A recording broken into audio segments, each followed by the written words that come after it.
Hello friends, welcome to SSC coaching centre. दोस्तों, आज के वीडियो में सीखेंगे लाभ हानि के प्रश्न।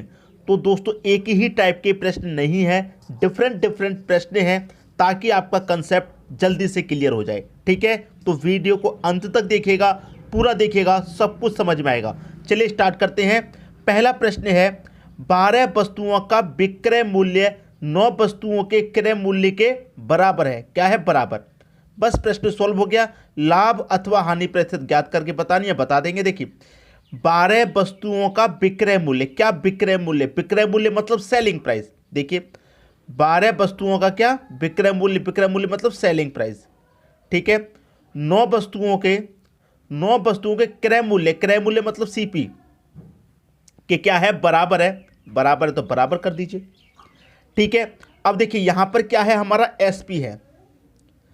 अब देखिए, मैं सीपी को इधर लेके आऊंगा तो एसपी के बटे में सीपी हो जाएगा बराबर। इधर कितना बचा? 9। मैं सीपी को इधर लेके आ गया, अब 12 को इधर लेके जाऊंगा तो 9 के बटे में 12 हो जाएगा। अब एसपी हमारा कितना है? 9 है। सीपी हमारा 12 है। तो 12 रुपये की चीज़ को आप कितने रुपए में बेच रहे हैं? 9 रुपये में। भाई सेलिंग प्राइस 9 है, कॉस्ट प्राइस 12 है। अब 12 की चीज़ को 9 में बेचेंगे, इसका मतलब कितने का नुकसान? 3 रुपये का नुकसान। नुकसान का मतलब हानि हो रही है। इतना पता चल गया, हानि हो रही है। भाई 12 की चीज़ को 9 में बेच रहे हैं तो हानि हो रही है कितने की? 3 की। कितने पर हो रही है? लाभ या हानि क्रय मूल्य पर निकलता है। क्रय मूल्य आपका 12 है। और प्रतिशत के लिए क्या करेंगे आप? 100 से मल्टीप्लाई कर देंगे। अब 3 से 12 कटेगा 4 बार में, 4 से 100 कटेगा आपका 25 बार में। इसका मतलब जो हानि हो रही थी वो कितनी हो रही है? 25% की हानि हो रही है। तो 25% की हानि होगी। सी ऑप्शन आपके प्रश्न का बिल्कुल सही आंसर हो जाएगा। उम्मीद करूंगा कि सभी को अच्छे से प्रश्न आ गया होगा, किसी को कोई समस्या नहीं होगी। ठीक है दोस्तों, अब देखेंगे अगला प्रश्न। अगला प्रश्न है, 9 वस्तुओं का विक्रय मूल्य। 9 वस्तुओं का क्या विक्रय मूल्य? विक्रय मूल्य मतलब सेलिंग प्राइस। 12 वस्तुओं के क्रय मूल्य। 12 वस्तुओं के क्या क्रय मूल्य? क्रय मूल्य मतलब सीपी के क्या है? बराबर है, तो बराबर कर दीजिए। अब वही करेंगे, इधर एसपी है हमारा, मैं सीपी को इधर लेके आऊँगा तो एसपी के बटे में सीपी हो जाएगा बराबर। इधर क्या इतना बचा? 12 बचा। अब मैं 9 को इधर लेके जाऊँगा, 12 के बटे में 9 आ जाएगा। तो सेलिंग प्राइस कितना हुआ? 12। और कॉस्ट प्राइस कितना हुआ? 9 हुआ। अब देखिए, कॉस्ट प्राइस 9 है, 9 की चीज़ को हम 12 में बेच रहे हैं। भाई 9 की चीज़ को 12 में बेचेंगे, कितने का फायदा होगा? 3 रुपये का। 9 रुपये की चीज़ को 12 रुपये में बेचेंगे, कितने का लाभ? 3 रुपये का लाभ। तो इस बार प्रश्न में क्या निकल रहा है? आपका लाभ हो रहा है, सीधा सीधा पता चल जाता है यहीं पे। लाभ हो रहा है 3 का, कितने पे? 9 पे। ठीक है, और प्रतिशत के लिए क्या करेंगे? 100 से मल्टीप्लाई। क्लियर है? 3 से 9 कटेगा 3 बार में, और 3 से इसको कटाएंगे तो कितनी बार में कटेगा? भाई 3 त्रिक का 9, 1 बचेगा 10, 3 त्रिक का 9, 1 बचेगा, 1 ऊपर बट्टे में 3, 33 सही 1/3 प्रतिशत का क्या होगा? लाभ हो जाएगा। 33 सही 1/3% का लाभ हो जाएगा। ये आपको पहले ही ऑप्शन में दिया गया है, तो सभी की समझ में आपको प्रश्न अच्छे तरीके से आ गया। पिछले क्वेश्चन में अगर नहीं समझ में आया, कोई डाउट था, तो इस क्वेश्चन में अच्छे से क्लियर हो गया होगा। ठीक है दोस्तों, अब देखेंगे अगला प्रश्न। अगला प्रश्न है, 25 संतरे बेचने पर एक दुकानदार को 5 संतरों के विक्रय मूल्य के बराबर लाभ होता है, उसके लाभ का प्रतिशत ज्ञात करें। भाई देखिए, यहां पर मैं आपको बता दूं, आपको लाभ प्रतिशत या हानि प्रतिशत पूछा जाएगा। अब यहाँ पर लाभ प्रतिशत है, तो इस प्रश्न में हमेशा याद रखिएगा कैसे निकालते हैं। जो सूत्र लगता है वो क्या है? जो प्रॉफिट है उसे ऊपर लिखिए। ठीक है, और जितनी वस्तु हैं, 25 वस्तु हैं, प्रश्न में 25 लिखेंगे और माइनस कर देंगे प्रॉफिट को, और गुना कर देंगे प्रतिशत के लिए 100 से। याद रखिएगा, ये हम प्रॉफिट के लिए ले रहे हैं। और लॉस के लिए अगर हमारा प्रश्न होता तो यहाँ पर लॉस माइनस करेंगे लॉस या प्लस करेंगे लॉस। याद रखना। देखिए, चलिए मैं इधर लिख देता हूँ। अगर लॉस का पूछा जाए तो, हानि का अगर पूछा जाएगा प्रश्न में हानि प्रतिशत, तो क्या करेंगे? सूत्र को लिखिए, लॉस बटे में जितनी वस्तु होगी उतनी वस्तु। जैसे कि यहाँ पर 25 वस्तु है तो मैंने 25 ले लिया। अब हानि वाले में यहाँ प्लस करते हैं लॉस को, और 100 आ जाएगा मल्टीप्लाई में। इसमें और इसमें कोई भी अंतर है? सिर्फ एक अंतर है, लाभ वाले में, प्रॉफिट वाले में प्रॉफिट लेंगे ऊपर और माइनस कर देंगे प्रॉफिट को। हानि वाले में लॉस लेंगे ऊपर और यहाँ प्लस कर देंगे लॉस को। लाभ वाले में यहाँ पर माइनस आता है, हानि वाले में यहाँ प्लस आता है, और कुछ भी नहीं है प्रश्न में। ठीक है, सॉल्व कर लीजिए। प्रॉफिट कितने का हो रहा है, 5 संतरों के विक्रय मूल्य के बराबर प्रॉफिट हो रहा है, लाभ हो रहा है। तो कितना आ जाएगा प्रॉफिट, 5 बटे में कितना है 25, और 25 में से प्रॉफिट घटा देंगे 5 को। भाई ये हमारा कितना है प्रॉफिट, 5 ही तो है, तो 25 में से 5 घटा देंगे। चलिए सीधा सीधा लिख लेते हैं, प्रॉफिट हमारा 5 का है, गुने कितना 100, ऊपर कितना है दोस्तों 5, 25 में से 5 गया 20, गुने कितना है दोस्तों 100 है। कटा लीजिए, 20 से मैं 100 को कटाऊंगा 5 बार में, 5 गुने 5 कितना 25% आ गया। तो हमारा जो लाभ है, हमारा लाभ का प्रतिशत पूछ रहा था कितना है, 25% का लाभ हो जाएगा। डी ऑप्शन में हमारा 25% दे रखा है। ठीक है, क्लियर है दोस्तों, सभी को प्रश्न अच्छे से आ गया होगा, किसी को कोई समस्या नहीं। अगर इसी प्रश्न में आपसे ये कह देता कि लाभ है, लाभ की जगह हानि कह देता, तो इस फॉर्मूले को लगा देंगे। और इसी टाइप का मैंने एक प्रश्न ले लिया है ताकि आपको अच्छे से समझ में आ जाए। ठीक है, अब देखेंगे अगला प्रश्न। अगला प्रश्न है, 25 संतरे बेचने पर एक दुकानदार को 5 संतरों के विक्रय मूल्य के बराबर हानि होती है, हानि प्रतिशत ज्ञात करें। पिछले ही प्रश्न में मैंने हानि प्रतिशत का फॉर्मूला लिखा दिया था, लॉस बटे में जितनी वस्तु हैं उतनी वस्तु लेंगे, और हानि वाले में प्लस करते हैं लॉस को, गुने कितना 100। किसी को कोई समस्या नहीं होगी। लॉस हमारा कितना हो रहा है, 5 संतरों के बराबर। टोटल वस्तु हमारी यहाँ पर 25 है, तो मैंने 25 लिखूंगा, प्लस लॉस हमारा कितना है 5 का, गुने कितना 100। अब ऊपर 5 रहेगा पट्टे में, 25 प्लस 30 के 5 कितना हो जाएगा, 30 हो जाएगा नीचे, गुने कितना 100। अब मैं 5 से कटाऊंगा, ये 6 बार में कटेगा, और 6 से इसको कटाऊंगा कितनी बार में कटेगा, 6 कम 6 4 बचेगा 40, 6 6 36, 4 बचेगा तो 4 ऊपर बटे में कितना 6।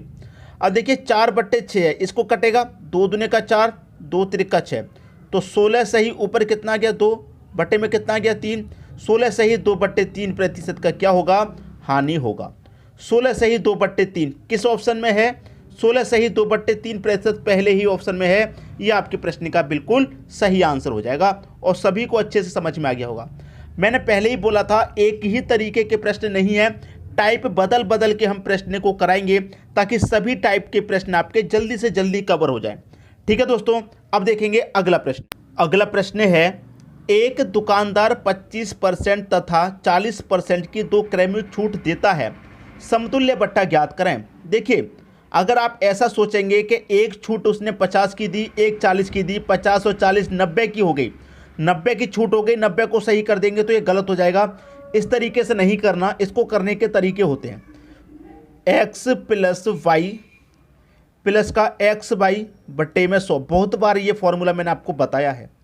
ठीक है, अब यहाँ पर अगर x हमारा प्रॉफिट में होगा तो प्लस का लेंगे, अगर लॉस में होगा तो माइनस का लेंगे। अब यहाँ पर क्या हो रहा है, छूट दे रहा है, छूट का मतलब माइनस में लेंगे, तो x हमारा 50 किसका आएगा, माइनस का 50 आएगा, क्योंकि छूट दे रहा है। 40% की छूट दे रहा है तो y भी हमारा कितना रहेगा, माइनस का 40। माइनस माइनस क्या होता है, प्लस होता है, तो प्लस आ जाएगा। x हमारा दोस्तों कितना है, 50 है, y हमारा दोस्तों कितना है, 40 है, तो 40 लेंगे, बटे में कितना 100। 0 से 0 गया, 0 से 0 गया, 5 चौके कितना हो जाएगा, ये 20 हो जाएगा। 50 और 40, माइनस का 50 माइनस का 40 माइनस का 90 हो जाएगा, और प्लस का कितना है आपके पास 20 है, तो माइनस के 90 में से प्लस का 20 घटेगा, माइनस का 70 बचेगा। तो कितने की छूट है, एक समतुल्य बट्टा हमको ज्ञात करना था, दोनों छूट मिला करके एक छूट बतानी थी, तो कितनी होगी यहाँ पर 70% की छूट होगी। कितने की, 70 की। अगर आप ऐसे सोचेंगे कि 50 और 40 90 हो गया, 90 को सही कर दो, तो ये गलत हो जाएगा, इस तरीके से मत कीजिएगा। 70% की छूट होगी, और पहला ऑप्शन क्या हो जाएगा, आपके प्रश्न का सही आंसर। अब आपको यहाँ पर 2 की जगह अगर 3 छूट दे दी जाए, क्या इस फॉर्मूले से सॉल्व कर पाएंगे। ठीक है, इसी तरीके का मैंने एक प्रश्न लिया है जिसमें 3 छूट दी जाएंगी, उसको कैसे सॉल्व करेंगे वो भी देख लीजिए। ठीक है दोस्तों, अब देखते हैं अगला प्रश्न। अगला प्रश्न है, एक दुकानदार 50%, 40% तथा 20% की 3 क्रमिक छूट देता है, समतुल्य बट्टा ज्ञात करें। देखिए, हमने आपको फॉर्मूला क्या बताया, x प्लस वाई प्लस का एक्स वाई बट्टे में 100, यही तो बताया। अब x और y, ये x हो गया, ये y हो गया, x और y 2 ही संख्या है यहाँ पर फॉर्मूले में, तीसरी संख्या तो है ही नहीं। तो सबसे पहले क्या करेंगे, इन 2 संख्याओं को निकाल लेंगे, इन 2 संख्याओं की एक छूट पहले बना लेंगे हम। तो आपका x कितना है 50, ये छूट वाले प्रश्न है तो माइनस का लेंगे 50। वाई भी आपका छूट है, छूट का मतलब माइनस कितने का 40, माइनस माइनस क्या होता है प्लस, एक्स आपका 50 है, वाई आपका 40 है, पट्टे में 100, जीरो से जीरो गया, जीरो से जीरो 5 चौके 20 हो गया, माइनस का 50 माइनस का 40 माइनस का 90 और प्लस का कितना आ गया 20 आ गया। माइनस के 90 में से प्लस का 20 घटाएंगे माइनस का 70 आएगा। यहाँ तक तो वही था जो हमने पिछला प्रश्न सॉल्व किया था। तो इन दोनों को मिला करके हमारी एक कितने की बन गई 70 की। ठीक है, अब ये हमारी 70 की बन गई ना, तो देखिए दोनों को इनको हटा के एक हमारी दोनों बन गई 70। तो ये हमारा x हो गया और ये हमारा y हो गया। फॉर्मूला हमारा यही रहेगा x प्लस वाई प्लस का एक्स वाई बट्टा 100। भाई दोनों को मिला करके एक बन गई हमारी 70। तो ये हमारा x हो गया, ये y हो गया। ठीक है, दोनों को मिला के एक बन गई और ये दूसरी हो गई। तो हमारा x कितना है 70 है, तो माइनस का लेंगे क्योंकि छूट की बात है। ये भी छूट है दोस्तों हमारा, ये माइनस का 20 ले लेंगे।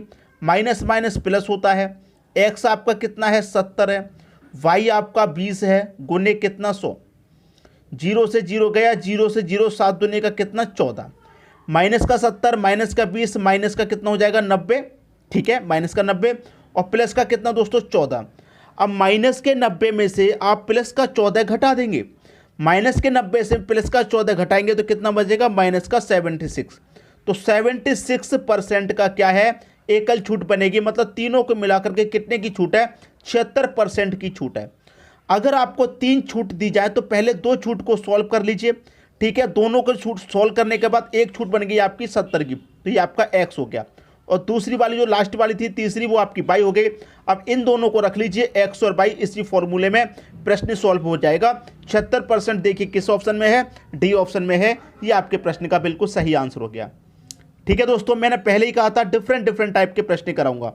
अब देखेंगे अगला प्रश्न। अगला प्रश्न है, किसी वस्तु को 425 रुपये में बेचने के बाद हुआ लाभ यदि उसे 355 रुपये में बेचने के बाद हुई हानि के बराबर है तो उस वस्तु का लागत क्या है। उस वस्तु की लागत क्या है, उसका जो मूल्य है वो क्या है, ये पूछ रहा है।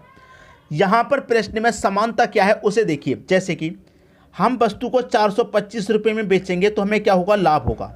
ठीक है, यदि उसे हम 355 रुपये में बेचने के बाद जो हमें हानि होगी, जो हमें हानि हुई है वो क्या है, बराबर है। हमारा जो लाभ है और जो हानि है वो बराबर है। जैसे मान लीजिए हमने 425 में बेचा तो 10% का क्या हुआ, लाभ हुआ। ठीक है, और अगर हमने 355 में बेचा तो क्या हुआ, 10% की हानि हुई। तो ये क्या है, आपस में बराबर। अगर हमारा कोई भी प्रश्न ऐसा हो जिसमें लाभ और हानि बराबर हो तो दोनों मूल्य को जोड़ करके 2 से डिवाइड कर दो। दोनों मूल्य को मैंने जोड़ लिया, 425 355, दोनों को जोड़ के डिवाइड कर दो, बस आपका आंसर आ जाएगा। बहुत सिंपल तरीका बता रहा हूँ।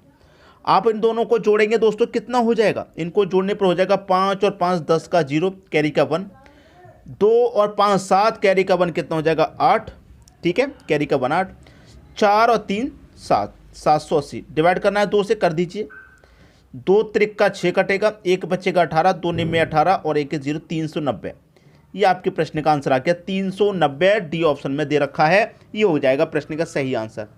हमेशा याद रखना, लाभ और हानि बराबर है तो दोनों रुपए की जो कीमत है उनको जोड़ के 2 से डिवाइड कर देंगे, आंसर आ जाएगा। उम्मीद करूंगा सभी को प्रश्न अच्छे तरीके से समझ में आ गया, किसी को भी कोई समस्या यहां पर नहीं होने वाली। ठीक है दोस्तों, वीडियो देखने के लिए आपका बहुत बहुत धन्यवाद।